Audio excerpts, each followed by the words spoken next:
O'zbekistonda eng katta sig'imga ega masjidlar top 5 taligi. Videoga like bosishni unutmang. Unday bo'lsa, boshladik.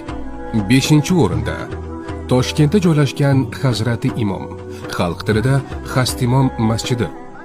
Unda bir vaqtning o'zida 12 ming kishi namoz o'qiy oladi. 4-o'rinda esa hozirgi kunda poytaxtimizda eng ko'p namozxonlarni sig'dira oladigan 4 minorali Islomobod masjidi. Uning sig'imi 13 ming nafardan ortiq. 3-o'rinda esa 15 mingga yaqin odam sig'adigan Andijondagi Devonaboy masjidi turadi.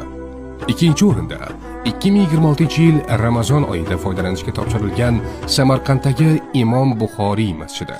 U bir vaqtning o'zida 18 mingdan ortiq namozxonlarni o'z bag'riga sig'dira oladi. 1-o'rinda esa diqqat qiling, Namanganda Afsonalar vodiysida joylashgan, o'zining noodatiy dizayni bilan ham ajralib turadigan Yusufxon o'g'li Qosimxon masjidiga tegishli. U o'z bag'riga 20 minggacha bo'lgan namozxonlarni sig'dira oladi. Video foydali bo'lgan bo'lsa, like bosib, yaqinlaringizga yuborib qo'ying.